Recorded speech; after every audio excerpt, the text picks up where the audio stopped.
अभी आपने देखा जो लोग बागी हुए थे वो पहले उनकी पार्टी के थे, उन्होंने अपनी पार्टी में वापसी की है। अच्छी बात है, वो उस घर से आए थे उसी घर में चले गए। जो राष्ट्रीय विरोधी पार्टी जो है जो सोचती है वो उन्हीं संगठन के लोग थे।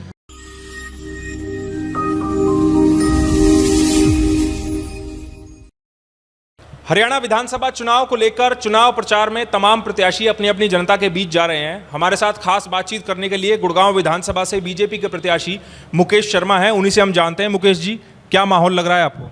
माहौल बहुत अच्छा चल रहा है, भारतीय जनता पार्टी के पक्ष में माहौल है और हमें लग रहा है कि अच्छा माहौल है पूरा।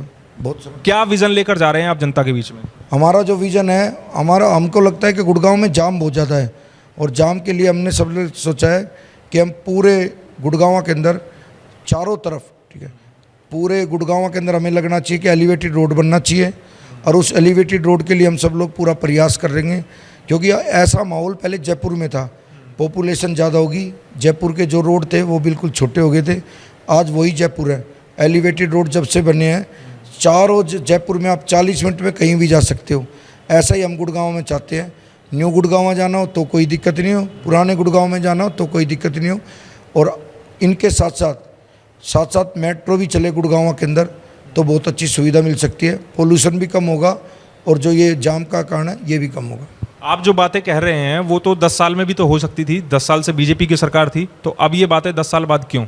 कई बार क्या होता है कि देखो, अब पिछली जो 5 साल गई हैं वो तो सारा कोरोना वरोना में बहुत ज़्यादा दिक्कत रही, उसके बाद लोग बागों की 3 साल तो वैसे ही ख़राब रही उस दौरान के। अब 2 साल का समय मिला पार्टी को, पार्टी ने खूब काम भी किया है और जहाँ पार्टी के विधायक जी छोड़ के गए हैं हमारा कर्तव्य बनता है हम उससे आगे शुरुआत करें। कभी किसी की निंदा नहीं करनी चाहिए, सबने काम किया है, पार्टी के लोगों ने भी काम किया है, विधायक ने भी काम किया है। हम चाहते हैं कि हमारा विज़न क्या है, हम चाहते हैं जब रेवाड़ी में एम्स बन सकता है, झज्जर में एम्स बन सकता है, तो गुड़गांव में पीजीआई बन सकता है। और हमारे यहाँ 900 मीटर की बहुत बड़ा हमारे समस्या है, उस समस्या को हम दूर इसलिए कर सकते हैं कि आयोग डिपो हटाओ और हमारे यहाँ पीजीआई लेके आओ। इनके अलावा बुनियादी मुद्दे भी हैं। आप किसी भी गली में चले जाओ, किसी मोहल्ले में चले जाओ, सीवर के ढक्कन खुले पड़े हैं, गलियों में पानी भरा पड़ा है, सड़कों पे कूड़ा भरा पड़ा है। उसको लेकर कैसे चुनौती मिल रही है आपको? कि जनता के बीच जाएंगे तो जाहिर सी बात है सबसे पहले बुनियादी मुद्दे ही सामने आते होंगे।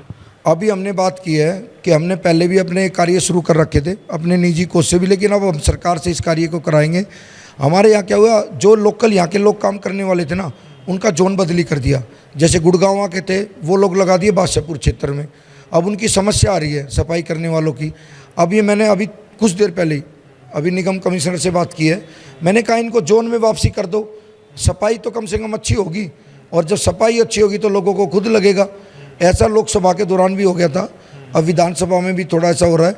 तो अभी हमने बांगड़ साहब से बात की है, रिजल्ट अच्छा रहेगा और उसके बाद में जब ये चेंज हो जाते हैं तो हमें लगता है कि सफाई के मामले में बहुत अच्छा रहेगा। कांग्रेस प्रत्याशी हैं मोहित ग्रोवर, वो सभाओं में कह रहे हैं कि जब हरियाणा में सरकार भी कांग्रेस की आ रही है तो गुड़गांव से विधायक बीजेपी का क्यों हो? जो विधायक है वो भी कांग्रेस का बनाई, जनता से वो इस तरह की अपील कर रहे हैं। मैं तो उससे यही पूछना चाहता हूँ कि कांग्रेस आ कहाँ से रही है? तीसरी बार भारतीय जनता पार्टी की सरकार बनेगी और कांग्रेस का तो कोई नाम लेने वाला ही आदमी नहीं है। इन भ्रष्टाचारी लोगों को कोई नहीं बनाने वाला।